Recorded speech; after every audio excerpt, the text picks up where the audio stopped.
Colbyjack.net is proud to present From the Flames by Trisha M. Wilson. The people of the fire, the Blesa, led by their queens, have ruled the island of Alfeyju and oppressed the Driva, the people of the ice, for more than 16 generations. With the Drivian King in hiding and little hope on the horizon, the Driva looked to one person to save them from the vile Blesa, the Diviana. According to legend, the divinely gifted Diviana will one day overthrow the Blesa and restore the Drivian King to his rightful throne. But with the search having lasted for more than 400 years, will the Diviana ever come to light? Willow is the slave of the Raskpil family. Bought at the age of 4, 20 years have passed since her life irrevocably changed. Her existence is no worse than any other slave, but within, Willow wonders if there isn't something more she should be doing with her life other than serving the ungrateful. Ordered to travel with her master's family to Sondertoft, so her master's adult children can take part in an ancient rite of passage, Willow is shocked when she learns that she too must participate. Will she fail, as all before her have? Will she rise to the challenge and become stronger after passing through the flames? Episode 34. Willow attempted to step aside and keep walking. The man stopped her with a hand gripping her shoulder. "What did you say?" he asked, his voice suddenly as hard as his grip. His face was much whiter than before. "I must go, Your Majesty, if you'll excuse me," Willow said, twisting her shoulders so his grip slipped off. She hastily moved around him, ignoring him as he yelled, "Come back here!" It took a moment before she found Hawk and Sigurd. They were on the other side of the road, at different stalls, haggling over the price of goods.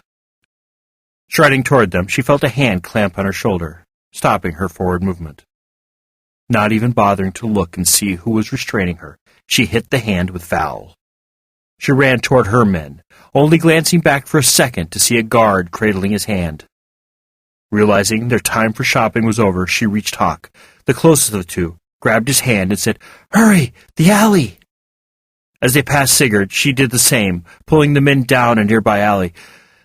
The alley was completely shaded from the sun, enabling him to hide in the shadows. Willow ducked into the darkness between two doors. Then she heard the cries of the guards. Breaking from cover, she moved down the alley, away from the sound of the guards. She hoped the others would follow her. She didn't know where she was going, but staying in the alley wasn't an option anymore.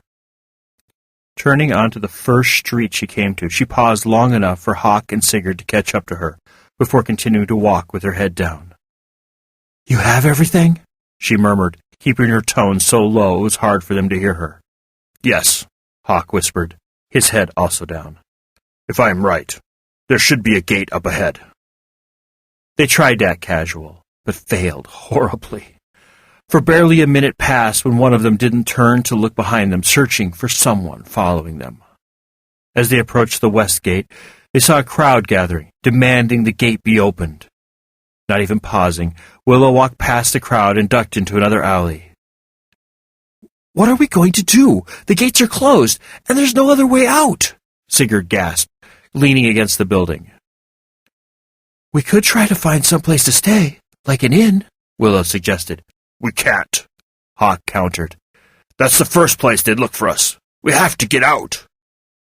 "Or," a man said as he stepped into the alley, "you could stay at my home for the night, and leave when the danger has passed."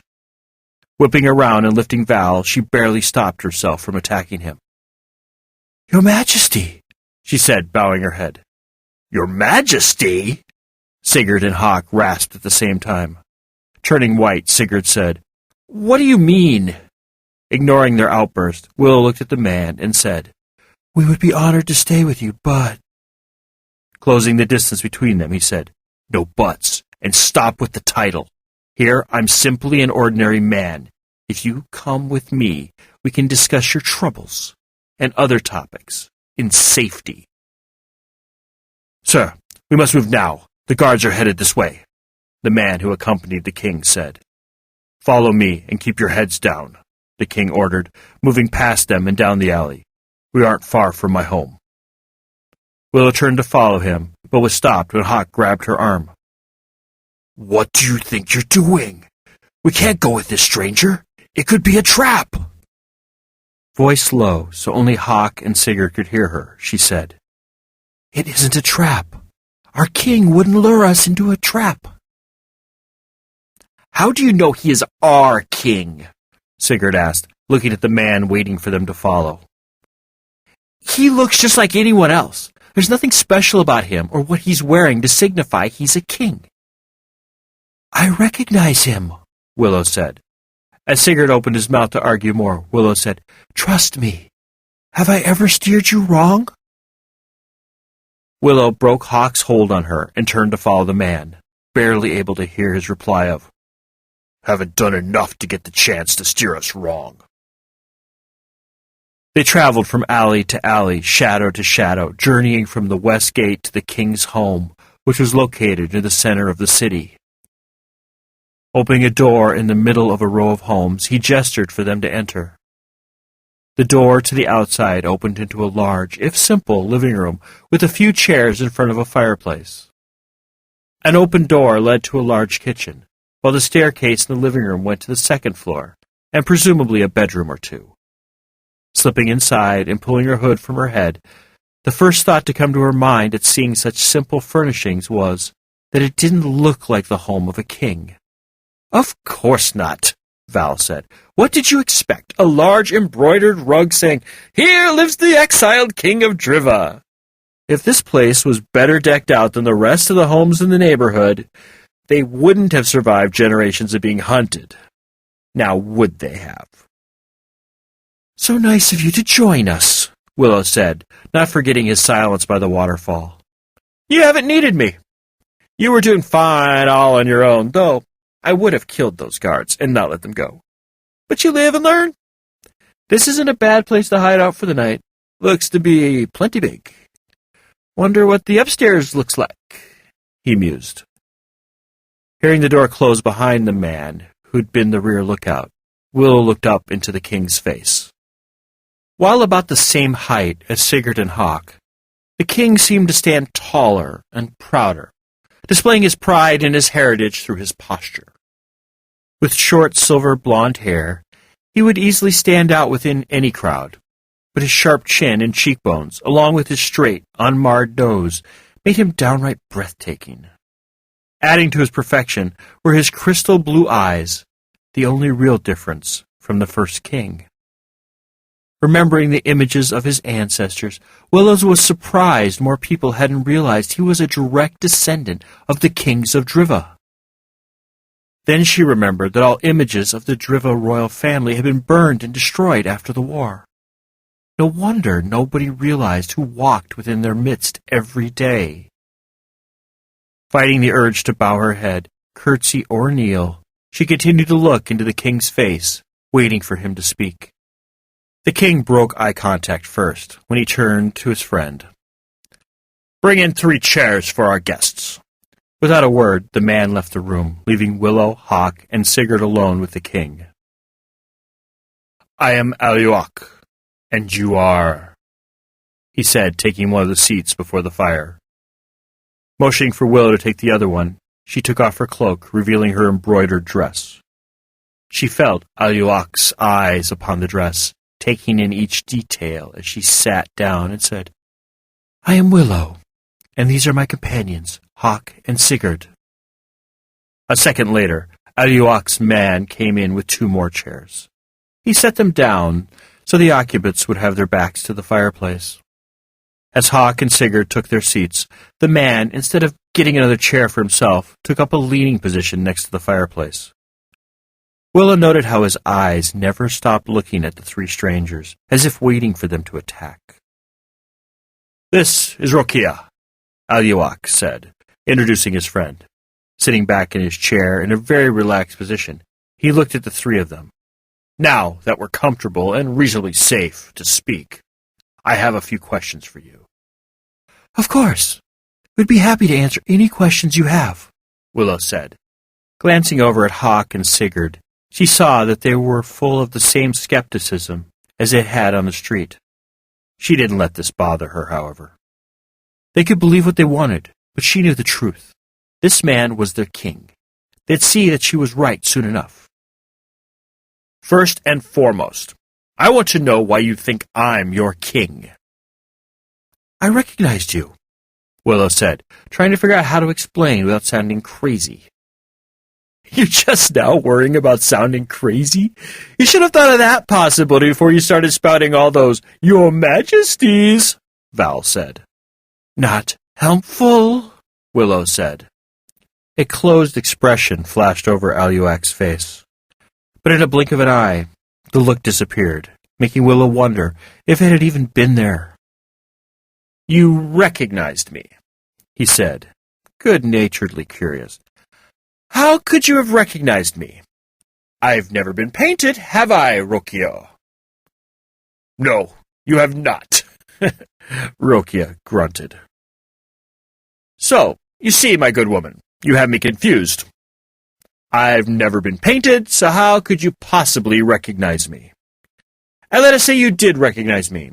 Why would you call me king? As you can clearly see, you have me mistaken with someone else.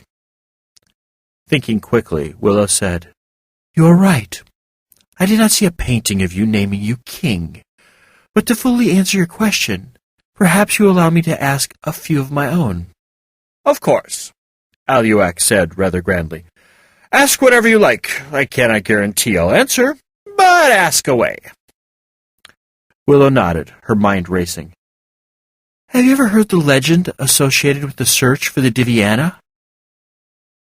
Yes, I heard it the year I turned 24. I traveled down to Sondertoft with my family and participated in the search, as every 24-year-old has for generations, Aluak said, his eyes narrowing slightly. Do you remember what the legend said? What we were told was that we would all be taken to a nearby island to search for the mysterious Diviana. The Burgmaster wasn't able to tell us what we were looking for, only that finding it would lead to the journey of a lifetime. Also, the finder would suddenly have the ability to put the Vigand family upon their rightful throne again. A sudden gleam entered his eyes. How old are you, Willow? 24, she answered, seeing a dawning look on his face. His eyes darted from her face to Val, taking in her staff's unusual construction and look. His eyes then swept her clothing, noting the intricate designs, unique color, and perfectness of the cloth's weave. Am I in the presence of the finder of the Diviana?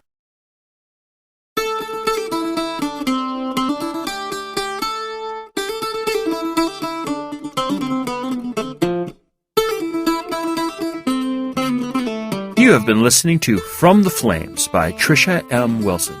Read, recorded, mastered, encoded, and produced by Colbyjack.net. This work is released under a Creative Commons 3.0 Attribution, Non-Commercial, Share-alike license. Do what you want with it, just don't try to profit from it. Heaven knows we can't. If you have any questions, comments, or rants you wish to share with us, we can be reached at Colbyjack at Colbyjack.net. That's COLBYTRAX @COLBYJACK.net. Yep, I sing it too. If you want to follow the exploits of Trisha in Twitterland, just search for Lady Trisha W on Twitter, or follow the ever-dashing, courageous, hardworking, intelligent, and immensely humble Colbyjack on the Twitters as well. If you find that you can't just wait to find out what will happen with Willow, the strong dude and the annoying dude, be heartened to know that From the Flames is available from Amazon, Barnes & Noble, and Smashwords, as well as from our little shop. Didn't you know about our little shop? Why, yes, we have a little shop located at shop. That's shop.colbyjack.net. That's shop.colbyjack.net. Yeah, real original there. There you will find the latest ebook versions of all our works in both Mobi and ebook, all DRM-free, as well as audiobook versions of such works as Firmware Hijacked and Proxy, as well, naturally, as well as from the flames. The audiobooks differ from the podcasts in that the headers and bumpers only run once, and the episodes are grouped in hour-long episodes for easy burning to CD or for downloading on the go. If you find you don't need any stuff, but just want to thank us monetarily for our efforts here, just head on over to Colbyjack.net, select either audio or visual, and look for the donate button located on the blog roll. Well, anyway, thank you for listening. Have a wonderful week, and remember to be fabulous.